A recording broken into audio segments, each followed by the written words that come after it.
আজকে কর্মসূচি কি? আজকে রাখি বন্ধন উৎসব এবং পঞ্জিকা মতে 2/12 পর পূর্ণিমা পড়েছে।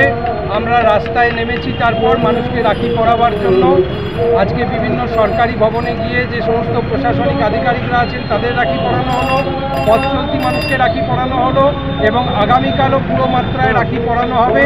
আমরা এই যে রাখিগুলো বানিয়েছি সবই হচ্ছে জৈবভাবে এদের নিয়ন্ত্রণ সম্ভব, যেহেতু দেখতে পাচ্ছেন যে একেবারে অসত্য পাতার ওপরে সবজির বীজ দিয়ে বানানো হয়েছে।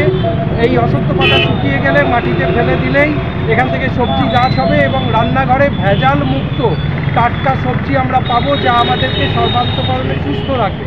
এবং তার সঙ্গে আজকে 22শে শ্রাবণ আমাদের কবিগুরুর মৃত্যু দিবস, সেই জন্য আমরা একেবারে গানের তালে তালে রবীন্দ্রনাথকে সঙ্গে নিয়ে বিভিন্ন রবীন্দ্রসঙ্গীতের তালে তালে এবং তার সঙ্গে এই রাখিতে আমাদের যে লেখা রয়েছে সেটা অতুল প্রসাদ সেনের গান, যেটা হচ্ছে মোদের গরব মোদের আশা আমরি বাংলা ভাষা।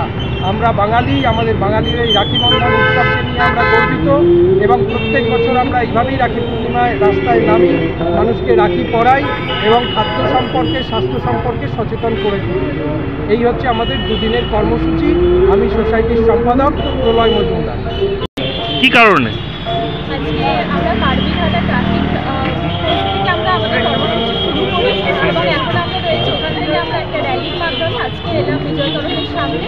এখানে সমস্ত সরকারি আধিকারিকদের এবং পথ চলতি মানুষদের আমরা সবাইকে রাখি পরাই, যে রাখি আমাদের নিজের হাতে আমরা তৈরি করেছি। ওটা তৈরি হয়েছে অসত্য পাতা, কাগজ, বিভিন্ন শাকসবজির বীজ দিয়ে তৈরি হয়েছে। তো এখন আমরা অনেক পর্যায়ে রয়েছি এবং তার সঙ্গে সঙ্গে সমস্ত মানুষকে আমরা রাখি পরাচ্ছি। এই হচ্ছে আমাদের রাখি পুরো মডেল। আমার পরিচয়